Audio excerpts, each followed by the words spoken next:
Salam perbendaraan.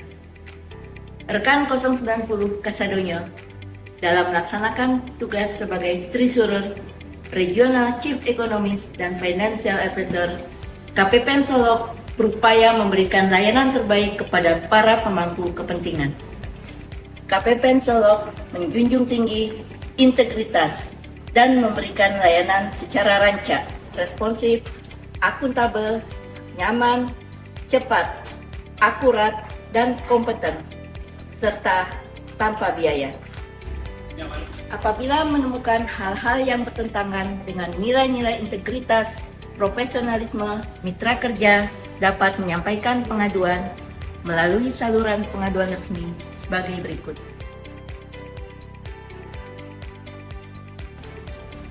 Mari bersama kita lawan korupsi. Tolak gratifikasi demi bangsa dan Ibu Pertiwi.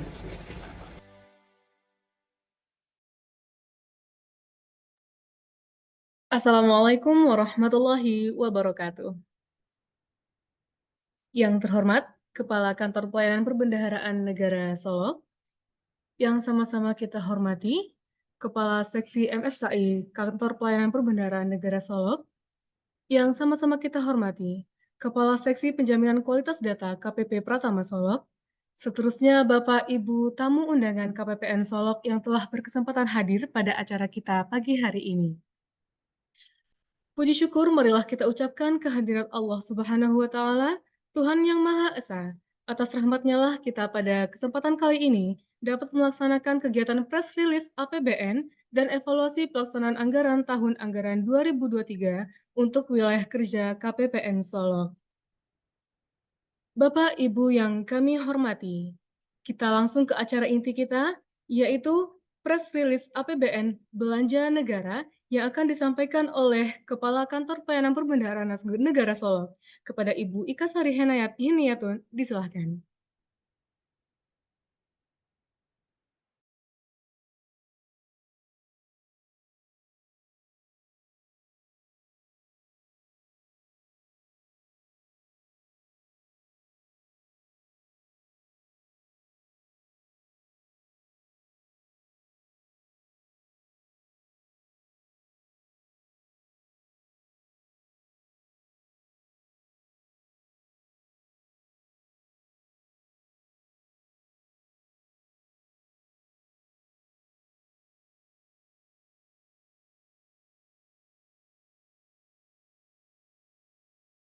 Mohon izin, apakah suara terdengar dengan jelas? Baik, terima kasih Mutia selaku MC kita pagi ini. Assalamualaikum warahmatullahi wabarakatuh. Selamat pagi, salam sejahtera untuk kita semua yang terhormat, para narasumber kita yang sudah bergabung di virtual room kita pagi ini. Ada rekan-rekan dari pajak yang nanti akan menyampaikan terkait evaluasi penerimaan dari sektor perpajakan khususnya. Kemudian nanti juga ada Pak Khairul Sawal yang akan menyampaikan beberapa materi ya isu terkini terkait dengan evaluasi pelaksanaan anggaran. Mungkin pagi ini ya juga yang tentunya saya hormati dan saya banggakan Bapak Ibu para kuasa pengguna anggaran, pejabat pembuat komitmen, para operator dan hadirin yang sudah bergabung juga di ruang virtual ini. Baik, langsung saja agenda kita. Yang pertama adalah press release APBN ya yang rutin kita laksanakan setiap bulan. Adapun rapot yang akan kami sampaikan adalah terkait dengan pelaksanaan atau kinerja pelaksanaan anggaran sampai dengan Desember 2023 yang lalu. Sebagaimana kita ketahui ya Bapak Ibu sekalian sudah menyelesaikan proses ya pertanggungjawabannya di tanggal 7 Januari yang lalu, dan ini adalah rapot kita semua, rapot kita bersama, rapot Bapak Ibu termasuk rapot kami di KPPN Solok. Ini Bapak Ibu sekalian hadirin ya, bicara tentang pagu belanja per 30 Desember 2023 yang lalu ya, terkait pagu belanja memang banyak sekali dinamikanya, dan di akhir Desember itu mencapai sekitar 2.700 53 miliar. Terjadi kenaikan sebesar 29 miliar. Ya, jadi banyak kebijakan menjelang akhir tahun di mana salah satunya adalah penambahan alokasi belanja kepada Bapak Ibu sekalian. Kemudian ya perubahan pagu tersebut ya diantaranya adalah yang sangat signifikan terkait dengan belanja transfer ke daerah yang mencapai 23 miliar. Jadi kami di KPPN Solok selain menyalurkan APBN untuk Bapak Ibu selaku Satker Kementerian dan Lembaga, kami juga menyalurkan bagian dari APBN kepada pemerintah daerah dalam bentuk transfer ke daerah yang tambahan pagunya sampai dengan Desember kemarin adalah 23,87 miliar. Ini rinciannya bisa kita lihat di grafik sebelah ya, belanja KL 457, total pagu dan transfer ke daerahnya adalah 2.295 miliar, ya hampir 80% ya alokasi belanja negara yang menjadi kewenangan KPPN Solok itu disalurkan kepada teman-teman kita di pemerintah daerah dengan tujuan untuk meningkatkan perekonomian ya, menjaga stabilitas perekonomian di daerah masing-masing. Next. Oke, kemudian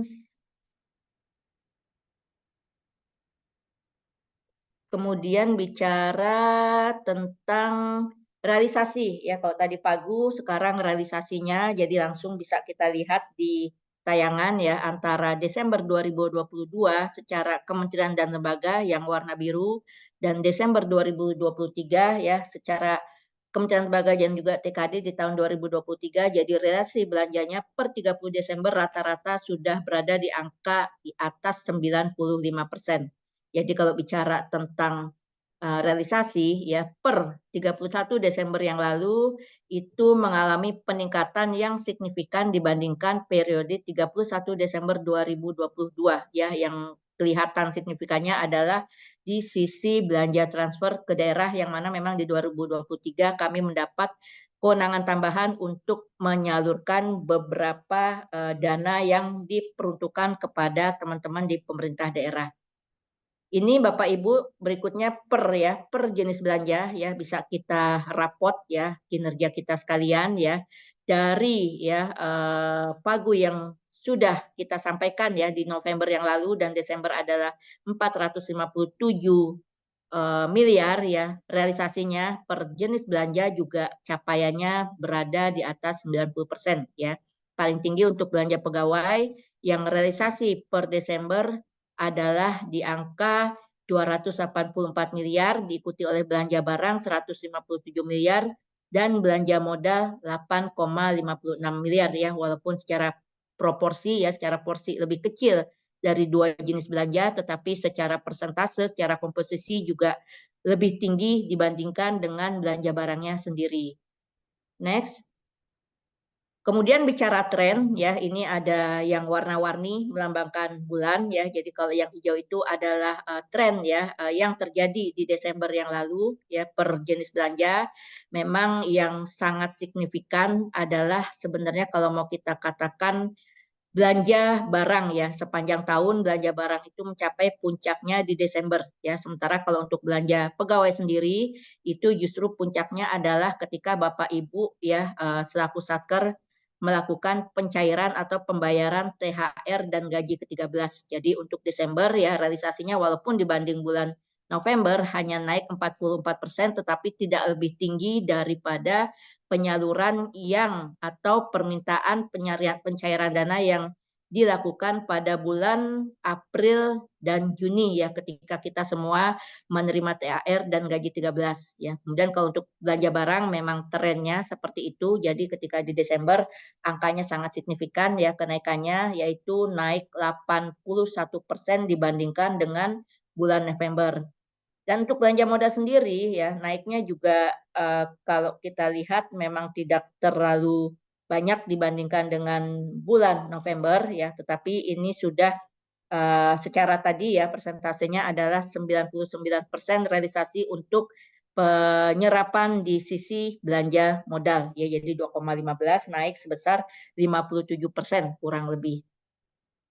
Kemudian Bapak Ibu, jika kita bandingkan ya relasi belanja KL ini per jenis belanja, ini juga bisa kita lihat tadi sebenarnya sudah terjelaskan di slide sebelumnya ya, bahwa antara ya year on year Desember 2022, Desember 2023 memang karena secara alokasi pagu juga terdapat peningkatan setiap tahunnya, maka realisasinya pun juga terdapat peningkatan. Jadi setiap tahun ya dibanding dengan tahun sebelumnya kita lihat masing-masing jenis belanja ya kecuali mungkin belanja modal ya saya ralat sedikit belanja pegawai dan belanja barang memperlihatkan ya tren yang meningkat dibandingkan tahun-tahun sebelumnya. Sementara untuk belanja modal, nah ini yang mungkin nanti ada diskusi khusus ya harus kita evaluasi ya walaupun tadi secara serapan juga angkanya di atas 90%, tetapi ternyata ketika dibandingkan dengan tahun sebelumnya justru lebih kecil ya penyerapannya di dalam jumlah miliar ya. Kalau di Desember 2022 serapannya bisa mencapai angka 9 miliar, sementara di Desember yang lalu itu hanya 8,5 miliar ya. Mungkin ada beberapa kebijakan atau memang ada penghematan ya dari Bapak Ibu sekalian dari pagu untuk belanja modal yang sudah diterima oleh masing-masing. Kemudian lanjut ya sambil menunggu slide-nya bergeser ya, kita bicara transfer ke daerah ya. Ini mungkin Bapak Ibu yang hadir di virtual room kita kali ini ya tidak begitu mengetahui apa itu transfer ke daerah. Jadi tadi sudah disampaikan di awal, ini adalah bagian dari APBN yang memang disalurkan oleh pemerintah dan diperuntukkan kepada teman-teman di pemerintah daerah untuk mendanai kegiatan atau pembiayaan yang sifatnya memang strategis ya secara nasional ya. Jadi kalau kita lihat ada beberapa yang kami ya KPPN salurkan kepada pemerintah daerah dalam bentuk dana bagi hasil, kemudian juga dana alokasi umum, dana transfer khusus yang mungkin Bapak Ibu sering mendengar istilah DAK fisik dan DAK non fisik ya, kemudian dana desa yang sifatnya salah satunya adalah dalam bentuk bantuan langsung tunai ya BLT, bansos, kemudian juga ada dana insentif fiskal. Nah, ini insentif fiskal ini berbeda dengan 4 dana atau transfer daerah yang lain. Insentif fiskal ini diberikan karena memang masing-masing pemerintah daerah itu mempunyai kinerja fiskal yang signifikan. Jadi untuk tahun 2023 yang lalu yang mendapat insentif fiskal itu adalah pemerintah Kota Solok ya, yang karena kinerja keuangannya memang mendapat penilaian atau mendapat kinerja yang diapresiasi oleh pemerintah sehingga mendapat alokasi insentif fiskal di 2023. Untuk 2024 hampir seluruh pemerintah daerah khususnya di wilayah kerja KPPN Solok mendapatkan alokasi insentif fiskal. Ini salah satunya juga terkait dengan kebijakan dalam pengendalian inflasi di masing-masing pemerintah daerah.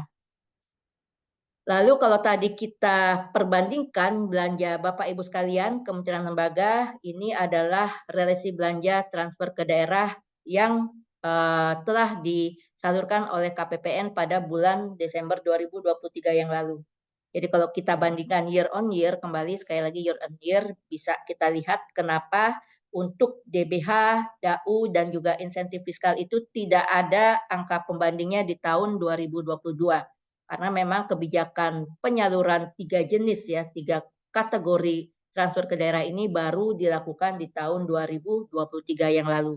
Dan itulah mengapa membuat pagu juga realisasi secara kinerja APBN di KPPN Solok lebih banyak ya porsinya kepada transfer ke daerah.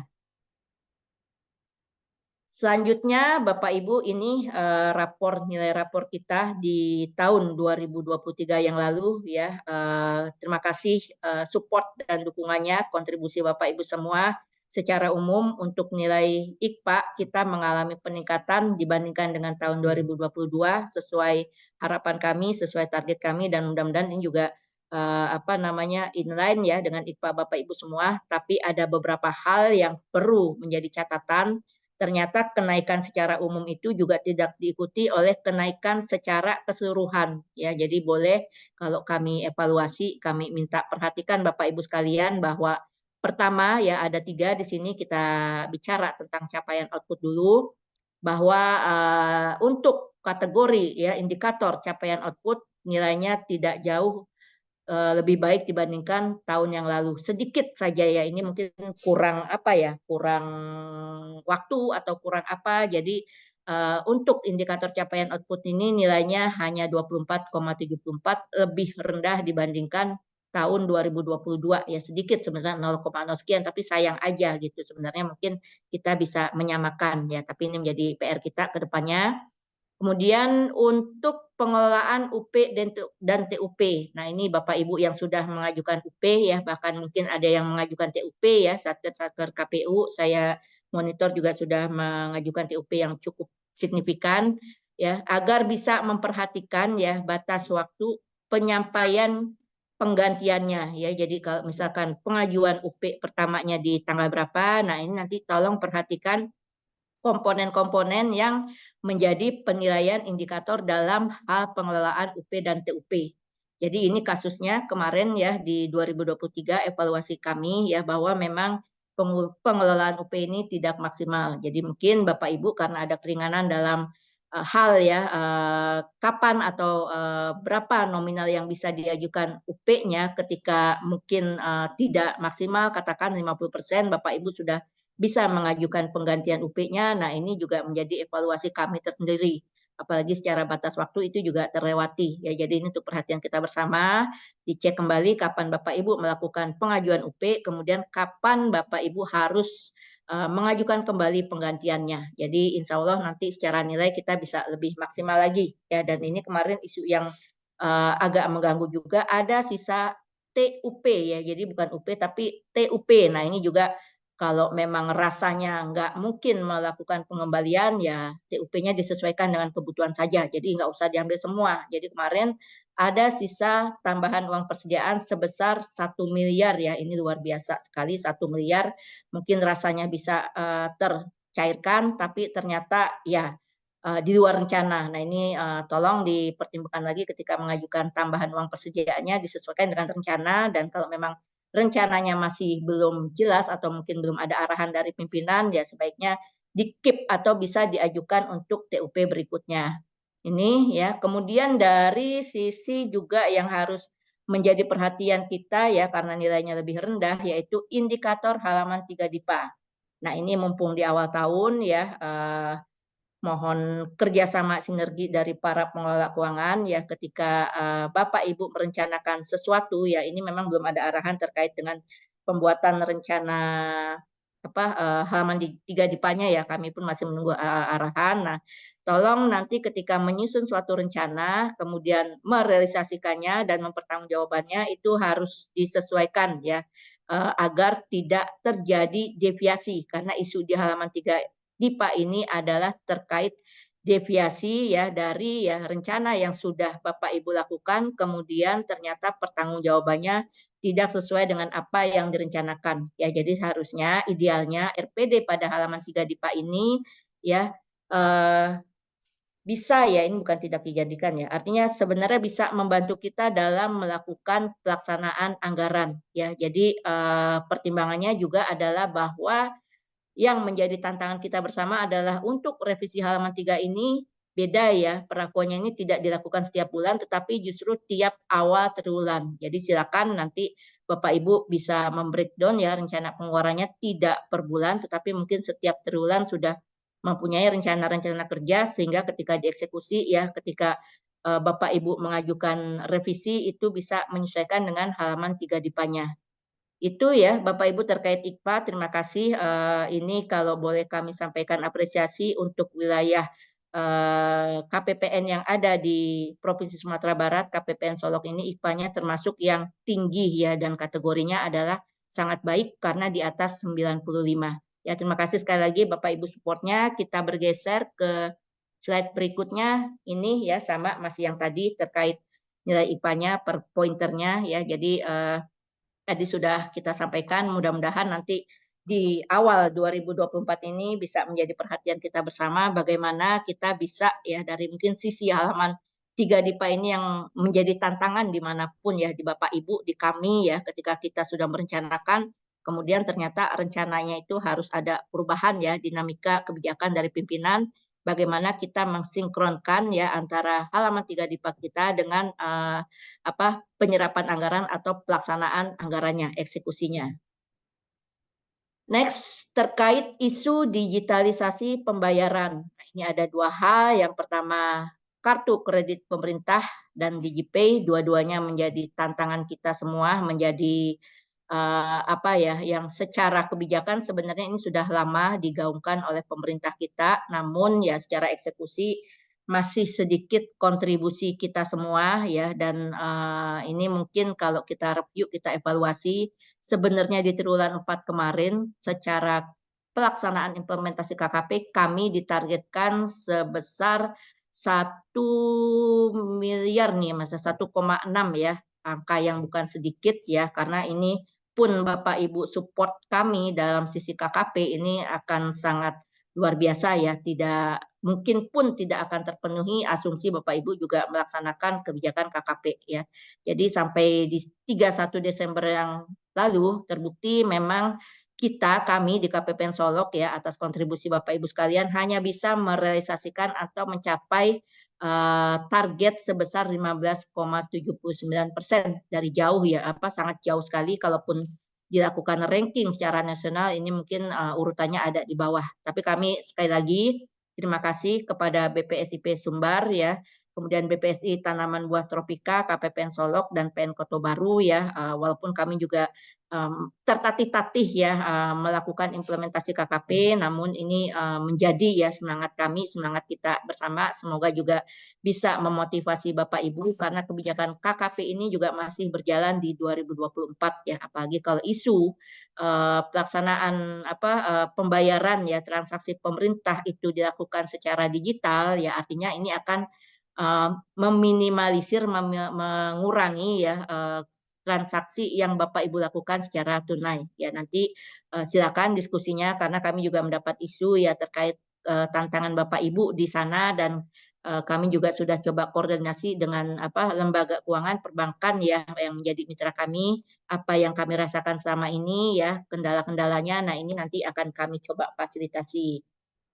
DigiPay juga demikian ya. DigiPay ini sebenarnya kalau kita ya secara individu sudah sering menggunakannya, hanya saja secara transaksi pemerintah kemarin juga rapot kami yang ada di KPPN Solok ini masih kurang bagus menurut kami ya, karena secara target ya khususnya di Satker dan vendor ini masih ada kekurangan, namun secara transaksi ya alhamdulillah ini mendapat support dari Bapak Ibu sekalian ya, walaupun ya dari berapa Satker Mas? 60? Sekitar 60 satker yang ada di wilayah kerja KPPN Solok ya, 60 ya, 60 satker itu hanya 3 satker yang bertransaksi menggunakan DigiPay. Nah, mudah-mudahan ini tolong ya Bapak Ibu sekalian ya bisa memanfaatkan ya, kalau secara vendor kita sudah ada beberapa vendor yang menjadi mitra ya, Bapak Ibu bisa melakukan transaksi kepada vendor-vendor tersebut, atau mungkin di luar sana ketika Bapak Ibu melakukan pembayaran ya kepada vendor yang bisa jadi berada di luar KPPN Solok, silakan ya. Jadi ini terima kasih kembali saya sampaikan untuk KPPN Solok ya, karena bagaimanapun kami harus memberikan contoh. Jadi ketika kami meminta dukungan Bapak Ibu namun kami tidak melaksanakan, nah ini akan tidak sejalan ya. Jadi mohon ya Bapak Ibu sekalian yang hadir di sini nanti bisa diskusi ataupun misalkan masih ada kendala tantangan, boleh ya bagaimana kami melakukan atau berpartisipasi dalam hal pelaksanaan DigiPay ya pada KPP Pratama Solok. Juga terima kasih ya, transaksinya luar biasa ya.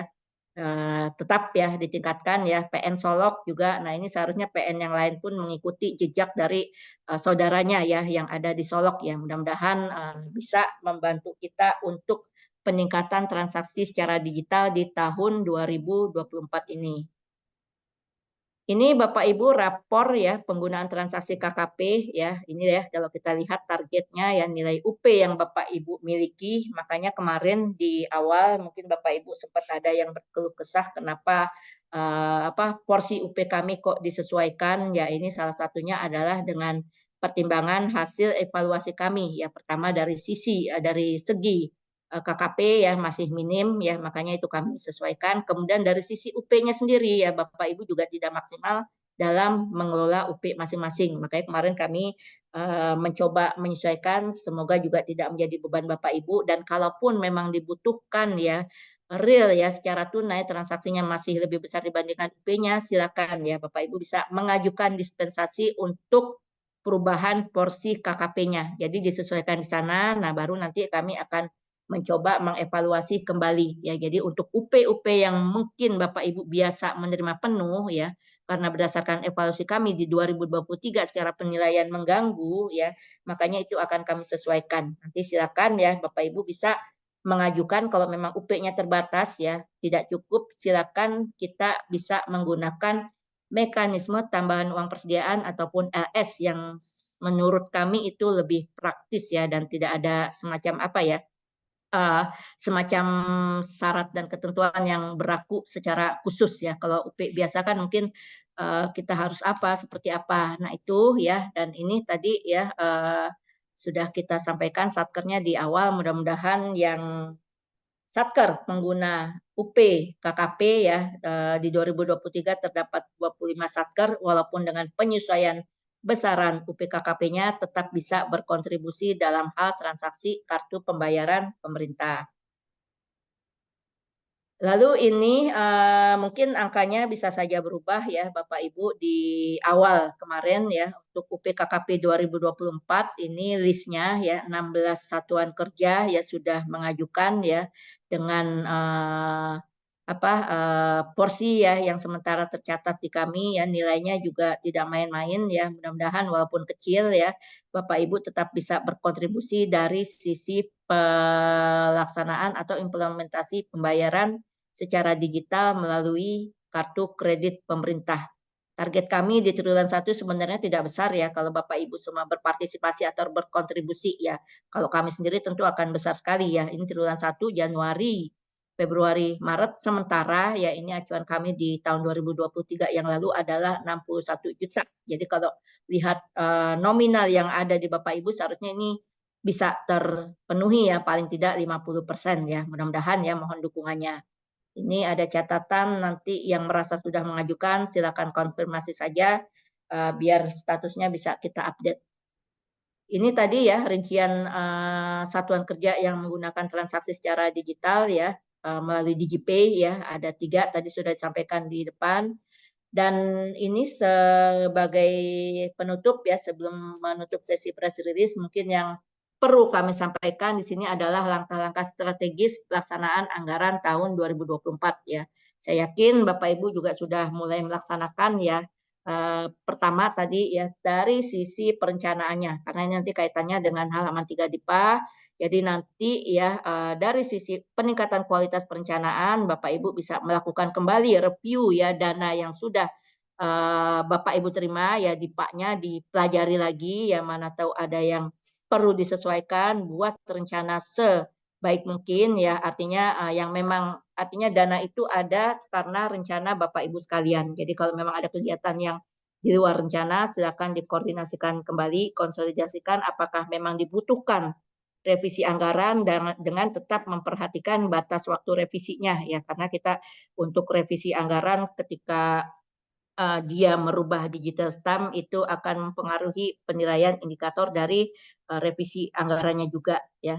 Dan kemudian ya yang perlu juga menjadi perhatian dalam sisi kualitas perencanaan adalah Bapak Ibu segera mengalokasikan anggaran ya dalam hal terdapat pekerjaan tahun anggaran sebelumnya. Nah, ini saya yakin juga masih ada PR-PR Bapak Ibu yang mungkin secara dana tidak tercukupi ya untuk dilakukan pembayarannya melalui DIPA 2023 ini bisa dibayarkan pada dana DIPA tahun 2024 paling lambat triwulan 1.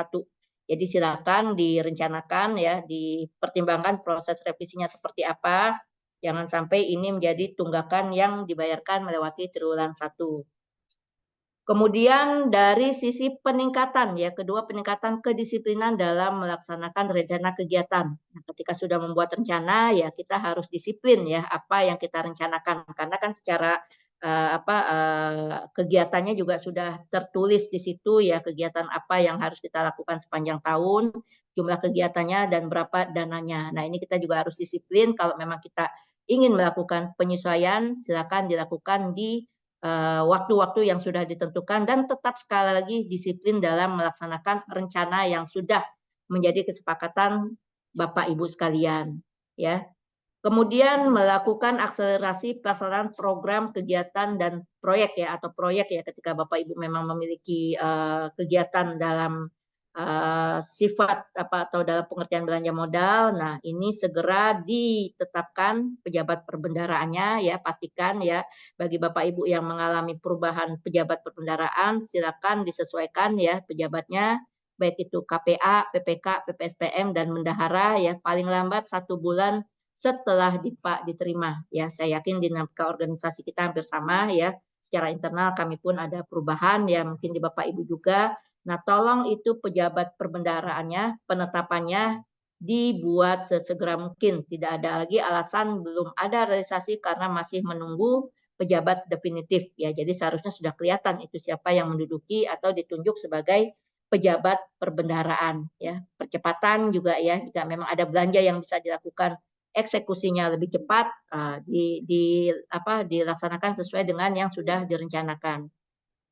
Kemudian yang keempat adalah langkah dalam atau dari sisi pelaksanaan pengadaan barang dan jasa. Nah, ini sebenarnya kalau Bapak Ibu mempunyai pekerjaan-pekerjaan proyek, ini sebenarnya prosesnya sudah bisa dimulai ya di Desember yang lalu ya, mungkin proses lelangnya, proses pengumumannya. Nah, ketika itu sudah selesai, dan baru itu bisa dieksekusi di tahun anggaran berjalan di 2024 ini. Ya. Jadi silakan ya yang memang mempunyai ya atau khususnya ya yang memiliki belanja modal ya, tidak usah dipaksakan untuk seandainya memang secara proses tidak memungkinkan untuk dilakukan di triwulan 1 khususnya jangan juga Bapak Ibu paksakan itu dimasukkan ke dalam rencana kegiatan di triwulan 1 ya karena ini salah satu dampak yang menyebabkan nilai deviasi halaman 3 ya ketika Bapak Ibu merencanakan ternyata proses ya lelangnya ataupun proses pengadaan barang jasanya itu ternyata tidak bisa terselesaikan di triwulan 1 ya. Ini menjadi pertimbangan ya, tidak usah dipaksakan nanti direncanakan saja. Kemudian langkah dalam hal peningkatan kualitas belanja melalui peningkatan efisiensi dan efektivitas belanja. Jadi value for money ya. Jadi apapun yang Bapak Ibu belanjakan itu ingat ya ada sisi efisiensi dan efektivitas belanjanya. Jadi tidak hanya asal belanja, tetapi apa yang dibelanjakan oleh Bapak Ibu sekalian itu mempunyai nilai ya. Jadi nilai manfaat ya outcome yang memang bisa memberikan nilai tambah bagi kinerja pelaksanaan anggaran kita semua.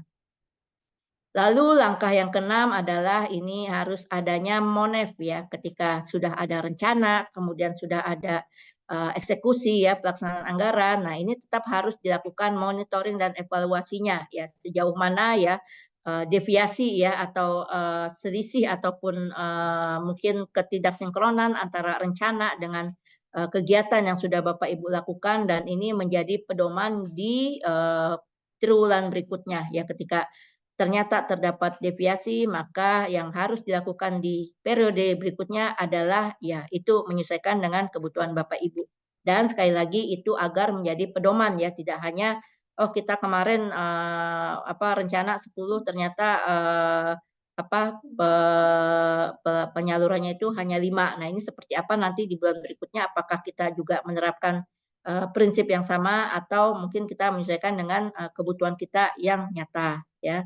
Dan terakhir adalah, nah ini ya terkait dengan kualitas pelaksanaan belanja modal ya, terutama dengan profil belanja modal resiko tinggi ya. Kalau belanja modalnya hanya pengadaan ya, pengadaan inventaris itu biasanya resikonya tidak terlalu tinggi. Tetapi misalkan belanja modalnya adalah fisik, misalkan pembangunan ataupun mungkin rehab bangunan, nah ini yang termasuk ke dalam kategori ya belanja modal risiko tinggi. Nah, ini perlu perlakuan khusus seperti apa ya? Karena proses awalnya pun membutuhkan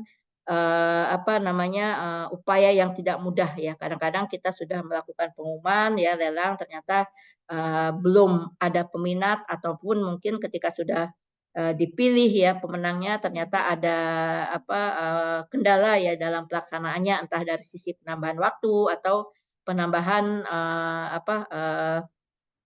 jumlah ya kontrak yang memang harus disesuaikan. Itu ya Bapak Ibu hadirin sekalian yang harus menjadi perhatian kita bersama ya, tolong ya langkah-langkah strategis ini bisa dipahami, dipedomani ya, khususnya tadi itu ya dari sisi perencanaan ya, kemudian disiplin dalam melaksanakan ternyata kegiatan dan tentunya juga monitoring dan evaluasi ya dari para pejabat perbendaharaannya, pengelola keuangan ya ketika mensinkronkan atau mengevaluasi sejauh mana rencana itu bisa dilaksanakan ya disesuaikan dengan kegiatan yang sudah atau akan dilaksanakan. Itu Bapak Ibu ya dari saya sebagai materi press release ya, ada beberapa hal juga yang tadi sempat kami evaluasi. Silakan nanti diskusinya detailnya akan disampaikan oleh Mas Khairul Sawal ya dari sisi evaluasi pelaksanaan anggaran, dan nanti kita juga akan sama-sama mendengarkan nih, kalau tadi dari kami hanya dari sisi belanja, nah ini sudah hadir bersama kita semua teman-teman dari KPP Pratama Solok yang akan menyajikan ya, sebenarnya Bapak Ibu pun juga sudah berkontribusi dari sisi penerimaan negara ya, salah satunya sektor pajak. Nah, nanti kita lihat apa saja ya yang sudah dikumpulkan oleh teman-teman KPP dari apa yang sudah Bapak Ibu setorkan ya, yang menjadi bagian dari kinerja APBN di KPPN Solok khususnya. Terima kasih. Wabillahi taufiq wal hidayah. Wassalamualaikum warahmatullahi wabarakatuh. Silakan Mutia bisa melanjutkan kegiatan berikutnya. Baik, terima kasih kita ucapkan kepada Ibu. Acara selanjutnya, press release APBN dari segi pendapatan yang akan disampaikan oleh Kepala Seksi Kepala Seksi Penjaminan Kualitas Data kepada Bapak Wahyu Afrizal, disilahkan.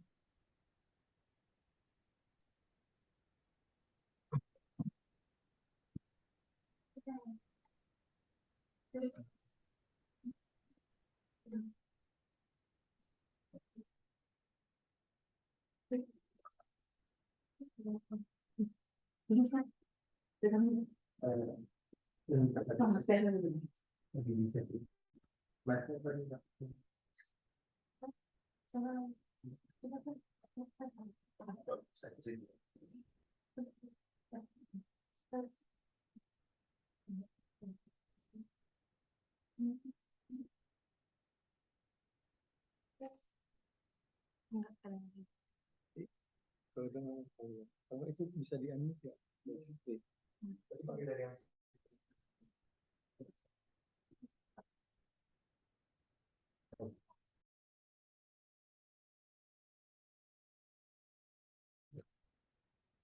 Langsung ya.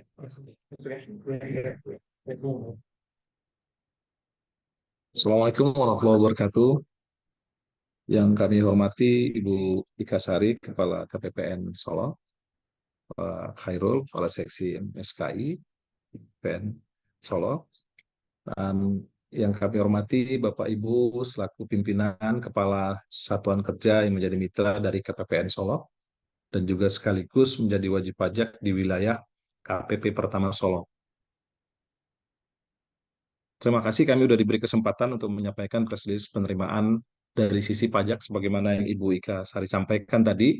Kalau tadi disampaikan dari sisi penyalurannya, maka kami mencoba untuk menyampaikan dari sisi penerimaan pajak atas dana DIPA yang sudah Bapak Ibu realisasikan sebagai belanja daripada APBN yang sudah ditransfer kepada APBD di masing-masing wilayah Ibu Bapak sekalian. Namun sebagai notes, KPP Pratama Solok membawahi 4 kabupaten dan 2 kota. Kalau KPPN yang di sini 3 ya, Kabupaten Solok, Kota Solok, dan Solok Selatan. Sebagai pembuka, sebagai resume dari penerimaan pajak dalam negeri, alhamdulillah untuk tahun 2023, penerimaan pajak dalam negeri kita mencapai 779,24 miliar, atau sama dengan capaiannya 103,16% dari target 2023. Ya, secara PBN juga kita tercapai, dan alhamdulillah secara KPP, Kanwil, dan seluruh kantor tercapai untuk tahun ini. Namun memang jika dibandingkan dengan year on year-nya masih agak tumbuh negatif minus 3,65% karena ada beberapa kontraksi. Kinerja tahun 2023 dipengaruhi oleh beberapa faktor, yaitu aktivitas ekonomi yang pelan-pelan untuk mulai berkembang, diiringi dengan kenaikan angsuran beberapa komoditas yang harganya juga masih bagus, dan terdampak juga oleh restitusi, karena dampak dari kebijakan perpajakan yang membuat setoran pajak cenderung turun dibanding tahun 2022 yang sama. Secara kumulatif, kelompok pajak PPh non-migas mengalami pertumbuhan positif dibandingkan dengan tahun sebelumnya seiring dengan perbaikan ekonomi dan meningkatnya setoran pasar 25 badan. Untuk restitusi didominasi oleh PPN dan PPh.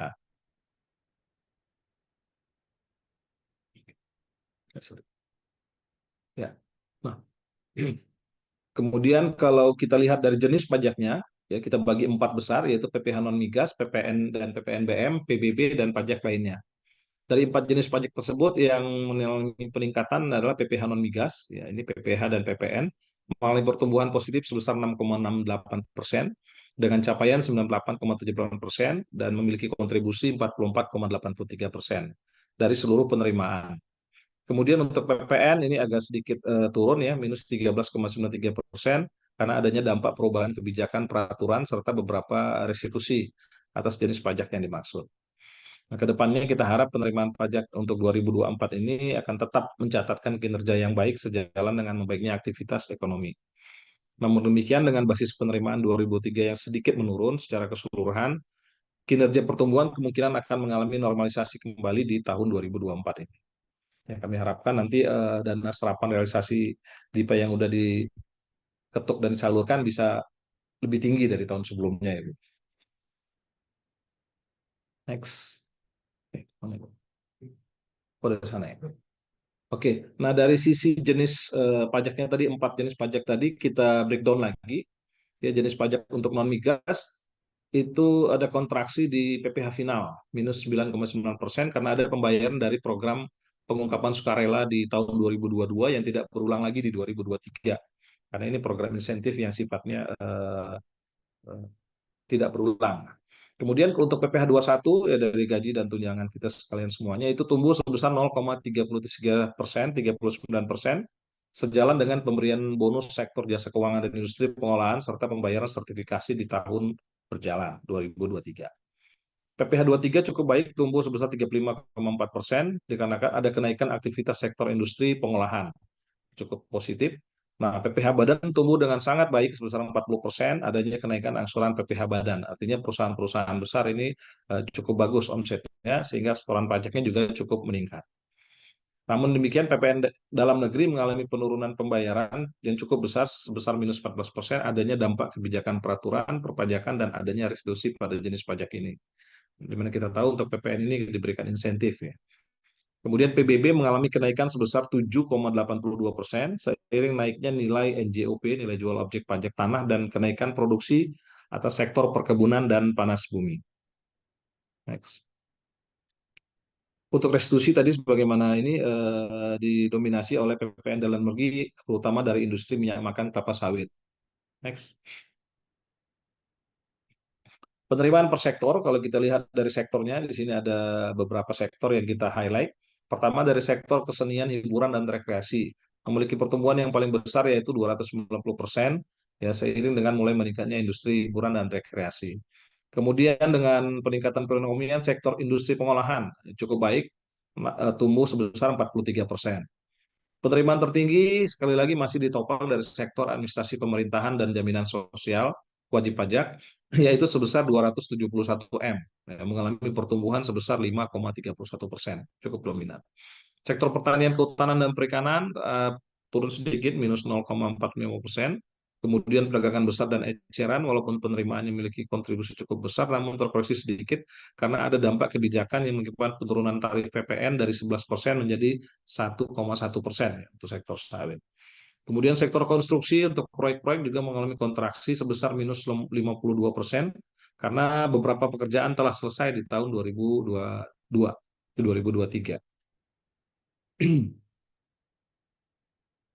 Kemudian dari sisi kontribusi dan kinerja penerimaan KPP Pratama Soal 2023, kita bagi dari jenis wajib pajak badan, kemudian orang pribadi, kemudian instansi pemerintah atau badan pemungut, itu kinerja penerimaan kita alhamdulillah capainya 103,16%, pertumbuhannya minus 3,65%. Kinerja administrasi pemerintahan tumbuh 5,31%. Untuk dari orang pribadi turun karena dampak kebijakan perpajakan. Dan kontribusi dari Bapak Ibu sekalian yang masuk kategori wajib pajak bendahara, baik itu dari dana APBN, instansi vertikal, APBD, Satker OPD, dan dana desa itu totalnya sebesar 34,9% dari total target penerimaan di KPP kita. Cukup signifikan. Terima kasih. Next. Nah, kemudian jenis pajak yang kedua, kalau tadi PPh non-migas, PPh dan PPN, nah kita bicara tentang PBB. Nah, realisasi PBB pada tahun 2023 sebesar 73 M, di mana pembayaran tersebut ada pada PBB sektor perkebunan, karena kita masih ngambil P2 ya. Kemudian pembayaran PBB pertambangan juga sama, mengalami pertumbuhan penerimaan sebesar 27,64%, dan penerimaan PBB terbesar ada di wilayah Kabupaten Solok Selatan, yaitu sebesar 49% dari sektor perkebunan. Secara keseluruhan, grand totalnya 7,82% meningkat. Ya, kita bisa lihat angkanya di sini, yang paling gede dari Solsel ya, 49,18, karena memang lokasi dan wilayah kebunnya lebih besar, lebih luas. Next. Dari sisi, nah ini yang terkait langsung dengan Ibu Bapak sekalian, terkait dengan dana DIPA, kita satukan di sini Bapak Ibu sekalian, kebetulan datanya sesuai dengan wilayah kerja kami, ada 6 kabupaten dan kota. Untuk pagu anggaran instansi vertikal, OPD daerah, dan dana desa, di tahun 2023 secara keseluruhan 6,6 triliun, untuk Kabupaten Solok 1,4 triliun, kemudian Kota Solok 811 miliar, dan Solok Selatan 1,1 triliun. Nah, kalau kita bandingkan pada tahun yang sama, ya 2022 ke 2023 memang ada peningkatan 6,4 ke 6,6, ada sekitar 200 miliar. Pembayaran bendaharanya juga alhamdulillah mengalami peningkatan. Untuk Kabupaten Solok untuk Kabupaten Solok menurun ya, 2022 62, 2023-nya 57, Solok Selatan 43, 2022 40 di 2023, kemudian Kota Solok kenaikan cukup ini 33 miliar di 2022, 46 miliar di 2023. Rasio dari pagu anggaran rata-rata sekitar 4%, kemudian dari anggaran 2022 juga sama, pertumbuhannya bervariasi. Untuk Solok, kemudian Solok Selatan ini agak mengalami kontraksi ya, minus 7,78%. Kemudian untuk Kota Solok yang cukup naik signifikan, 38,76%. Secara keseluruhan di 6 kabupaten kota ini tetap tumbuh 3,68%.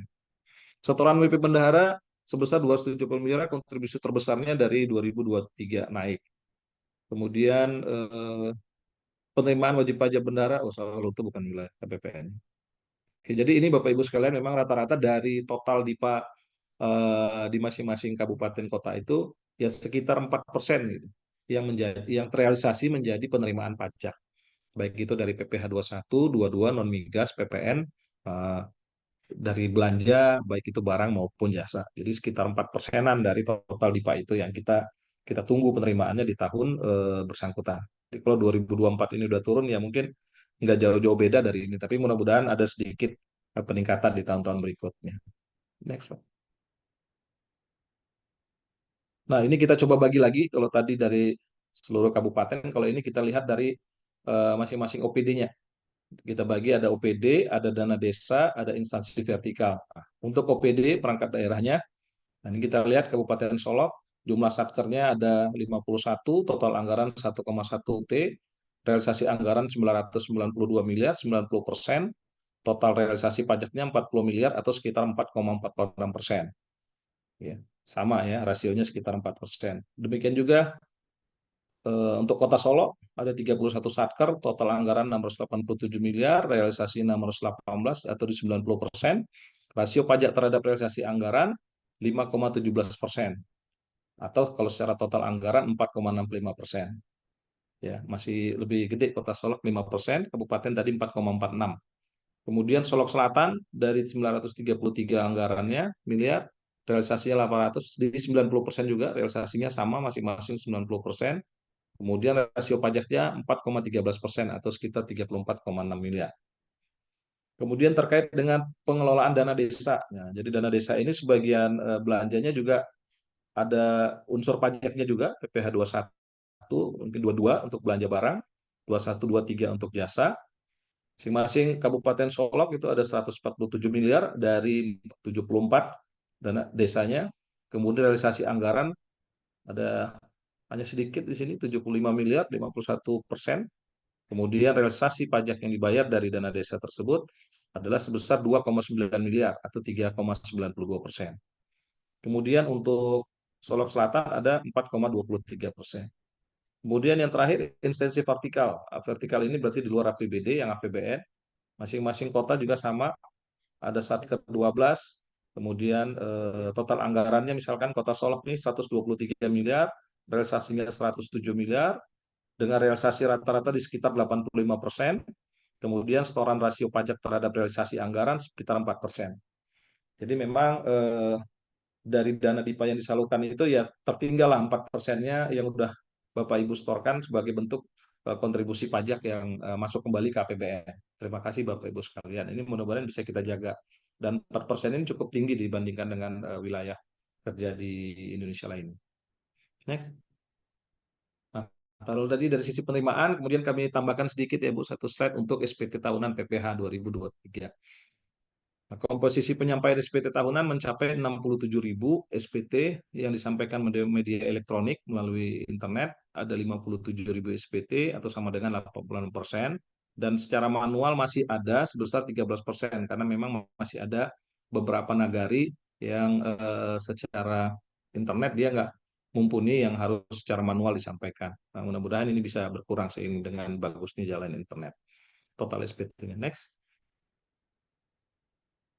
Nah, kemudian satu lagi program yang masih berlangsung sampai dengan tahun ini, mungkin pertengahan tahun, yaitu pemadanan NIK dan NPWP. Kami harapkan Bapak Ibu sekalian mungkin kalau yang masih belum melakukan, masih bisa melakukannya sampai dengan pertengahan bulan ini. Jadi ketika nanti mau melapor SPT 2023 di 2024 ini, lebih dahulu silahkan dilihat untuk dipadankan NIK menjadi NPWP. Next. Baiklah, eh, kalau ada pertanyaan dan sebagainya, ini media sosial kami sudah kami sediakan juga sama di KPP Pratama Solo. Seandainya butuh asistensi dan sebagainya yang lain. Terima kasih Bu. Ini mungkin yang bisa kami sampaikan dari sisi press release penerimaan pajak dari KPP Pratama Solo. Terima kasih. Assalamualaikum warahmatullahi wabarakatuh.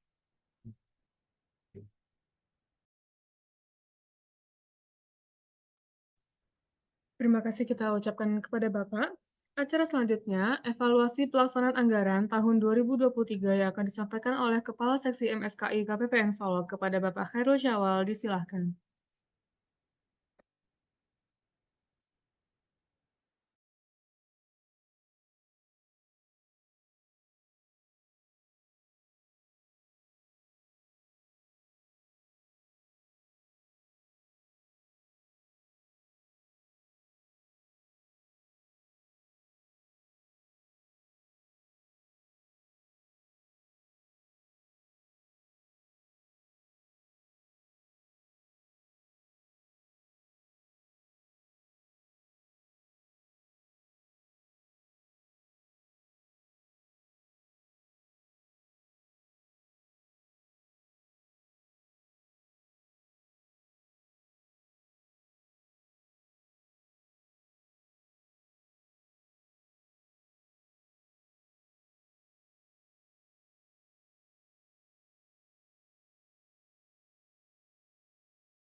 Mohon maaf Bapak Ibu, tadi ada kesalahan. Kita ulang dari awal ya.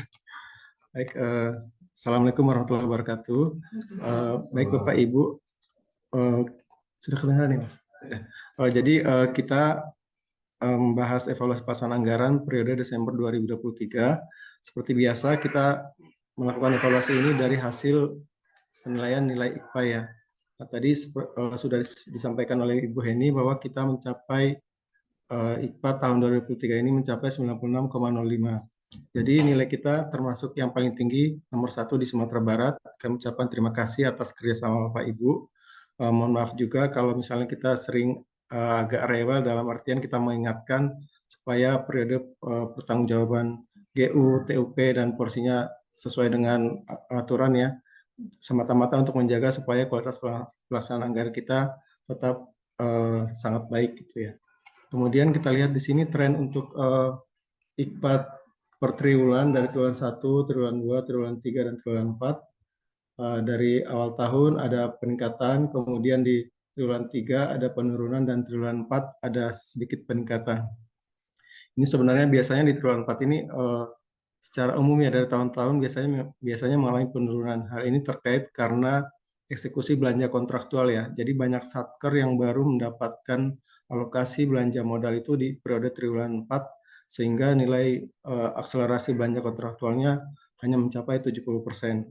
Sebagaimana kita ketahui bahwa akselerasi belanja modal itu apabila dilaksanakan di triwulan 1 maka nilainya 100%, triwulan 2 90%, triwulan 3 80%, dan di triwulan 4 nilainya 70%. Ini untuk menghindari adanya resiko bahwa pekerjaan tidak selesai pada akhir tahun, kemudian juga untuk mempercepat proses realisasi anggaran gitu ya. Nah, dari IKPA ini kita lihat indikator yang paling rendah adalah halaman 3 DIPA ya. Ini sebenarnya tahun lalu kita mencapai 7,27, tahun ini menurun menjadi 7,1. Nah, ini penyebabnya tadi sudah disampaikan oleh Ibu Heni ya. Ini adalah karena Satker tidak disiplin dalam melakukan pelaksanaan anggaran, jadi tidak mendasarkan pada halaman 3 DIPA.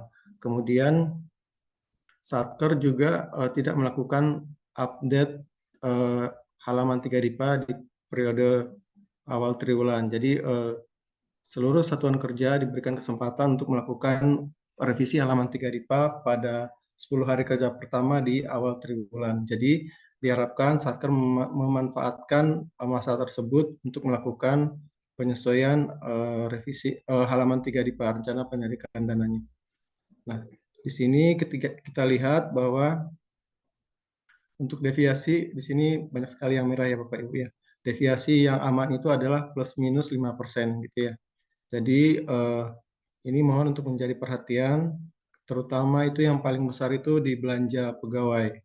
Belanja pegawai ini paling besar adalah di satker-satker yang pagunya besar ya, seperti Kemenak Kota, Kabupaten Sulsel, kemudian masuk juga di Polres. Nah, di sini kita lihat ya, Kemenak, Kabupaten Sulsel, Polres, kemudian BPS juga masuk 101 juta, KPU 119, ini paling besar di Kemenak Kabupaten Sulsel yang mencapai 2,3 M.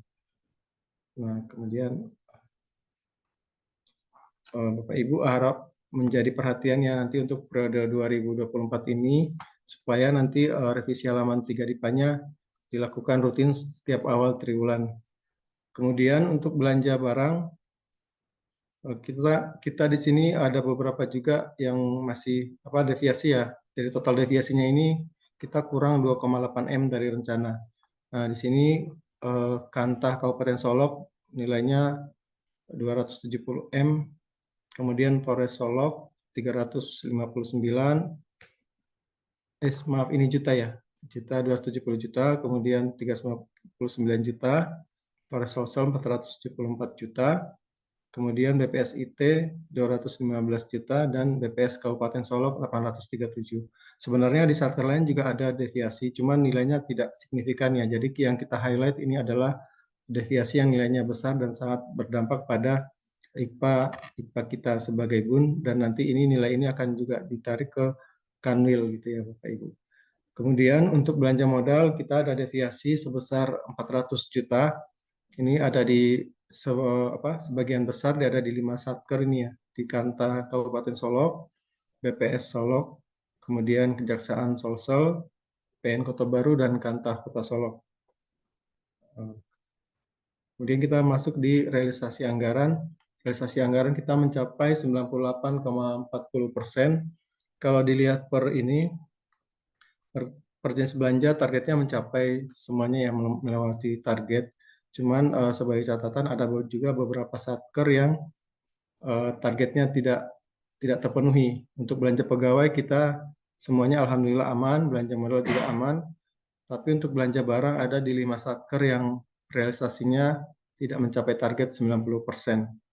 Ini yang pertama, Kanta Kabupaten Solsel 85,61%. Kemudian Kemenak Kabupaten Solsel mencapai 84,74%. Berikutnya, Kantor Kemenak Kota Solok 84,11%. Terus ada Kanta Kabupaten Solok 82,59%. Dan yang terakhir, Kantor Kemenak Kabupaten Solok 82,35%. Nah, terkait hal ini Bapak Ibu untuk target realisasi ini diharapkan setiap satuan kerja itu menyusun RPD itu berdasarkan target yang telah ditetapkan per triwulan gitu ya. Misalnya biasanya mohon maaf untuk target yang triwulan 1 sampai saat ini kita belum ada info dari pusat ya Bapak Ibu ya. Jadi kalau misalnya sudah ada info misalnya untuk belanja pegawai, misalnya ya ini sebagai contoh aja misalnya 25%, jadi diharapkan sampai dengan Maret itu RPD-nya itu mencapai 25% dari pagu belanja pegawai gitu ya. Kemudian sama halnya juga untuk belanja barang dan belanja modal. Kemudian kita masuk ke indikator yang berikutnya yang nilainya belum maksimal ya Bapak Ibu, ada indikator pengelolaan UPT-UP. Nah di sini kita lihat untuk komponen ketepatan waktu ada beberapa yang terlambat ya Bapak Ibu. Seperti halnya di bulan Juni ini ada 2 satker yang terlambat GUP-nya, kemudian di bulan Agustus juga ada lagi, bulan November juga ada, dan Desember juga ada. Nah sebenarnya Bapak Ibu mungkin satker beranggapan oh kami belum bisa mengajukan GU karena nilainya belum mencapai misalnya targetnya misalnya mau GU 60%. Kan kita minimal GU itu kan 50% ya. Nah, kalau misalnya belum mencapai target yang diinginkan misalnya mau GUP 60% gitu ya, belum memenuhi itu, maka jangan ditunggu sampai batas waktunya lewat gitu ya. Lebih baik misalnya nih dinihilkan dulu kalau misalnya itu tidak bisa terrealisasi. Karena kan dengan demikian berarti selama periode 1 bulan itu satker tersebut UP yang diberikan itu terlalu besar ya kalau misalnya tidak dapat memenuhi target yang diberikan. Jadi oleh karena itu apabila dirasa nilai UP-nya terlalu besar, maka Bapak Ibu dapat melakukan penihilan di periode bulan berjalan atau tahun berjalan ya. Jadi penihilan tidak harus di akhir tahun, bisa juga misalnya di bulan 2, bulan 3, bulan 4 dan seterusnya gitu. Kemudian yang kedua terkait komponen persentase GUP ini, jadi ini salah satu penyebab kita juga mengurangi besaran UP tunai ya Bapak Ibu ya. Jadi ada beberapa satker yang yang persentase GUP-nya itu sangat sangat kecil gitu ya. Jadi misalnya dia sudah di hari terakhir cuma menyampaikan 60% dan 60% GUP-nya. Jadi hal itu sangat sangat berpengaruh kepada nilai komponen persentase GUP. Sebagaimana kita ketahui, jadi kalau misalnya mau misalnya cuma 50%, misalnya 55% lah gitu ya. Jadi 50% itu GUP-nya itu dapat di GU-kan dengan nilai maksimal itu maksimal di pertengahan bulan gitu ya, di setengah bulan berjalan. Jadi kalau misalnya menunggu sampai dengan batas akhir bulan, maka nilainya akan semakin menurun karena pembaginya harinya itu semakin besar gitu ya Bapak Ibu. Jadi mohon dimaklumi ya Bapak Ibu karena kami mengurangi nilai UP ini. Kemudian yang kedua terkait setoran TUP juga tadi sudah disampaikan oleh Ibu Heni. selama 1 tahun ini kita ada setoran sebesar 1,7 M gitu ya. Diharapkan Bapak Ibu melakukan perhitungan dengan lebih akurat supaya nanti tidak terjadi pekerjaan tidak dapat diselesaikan dalam masa waktu TUB tersebut ya, atau selama 1 bulan. Kemudian ini kita ada beberapa satker ya, yang ada setoran sisa TUP-nya ini sebanyak 9 satker. Ini paling besar di KPU Kota Solok ada 343 juta, KPU Kabupaten Solok 152 juta, kemudian BPSIT 108 juta, BPS Kabupaten Solok 109, Kanta Kabupaten Solok 91, KPU Solok Selatan 88, kemudian Kemenak Solok Selatan 61 juta, Kanta Kabupaten Solok Selatan 44 juta, kemudian Kejaksaan Negeri Solok 33 juta, dan yang terakhir Kemenak Kota Solok 13 juta. Nah, sebenarnya di satker lain ada juga setoran, cuman nilainya tidak signifikan ya, makanya kita tidak masukkan di highlight sini. Kemudian Bapak Ibu, untuk pelaksanaan anggaran di tahun 2024 dapat kami sampaikan bahwa baru sebanyak 50 satker yang mengajukan UP ya. Jadi masih terdapat 15 satker yang belum mengajukan. Diharapkan satker segera menyampaikan pengajuan UP ke KPPN supaya realisasi anggaran bisa kita laksanakan, dan nanti targetnya jadi kita nggak keteteran nanti di bulan Februari sampai Maret gitu ya. Jadi diharapkan untuk segera melakukan pengajuan UP. Kalau misalnya ada pergantian bendahara, diharapkan dipastikan bendaharanya sudah memiliki BNT. Nanti kalau misalnya tidak memiliki BNT, satker tersebut tidak dapat mengelola uang persediaan. Jadi untuk itu, apabila ada satker yang bendaharanya belum memiliki BNT, diharapkan untuk sementara pinjam dari satker lain, dan calon bendahara segera untuk mengikuti sertifikasi BNT. Demikian Bapak Ibu, di sini kami sampaikan juga saluran pengaduan ya untuk segala permasalahan yang dihadapi, misalnya ada fraud, ada pemerasan misalnya ya, pemerasan atau pungli, bisa disampaikan melalui saluran pengaduan. Ada di sini ada WS Kemenkyu, ada pengaduan KPPN Solok, dan juga di nomor telepon, nomor HP nanti pengaduan tersebut akan kita tindak lanjuti. Demikian Bapak Ibu, atas perhatiannya kami ucapkan terima kasih. Nanti kalau misalnya ada hal yang mau kita diskusikan, nanti silakan disampaikan. Terima kasih. Assalamualaikum warahmatullahi wabarakatuh. Saya sebagai pembawa acara, mohon maaf apabila ada kesalahan. Terima kasih atas waktu yang telah Bapak Ibu luangkan. Akhir kata, Assalamualaikum warahmatullahi wabarakatuh.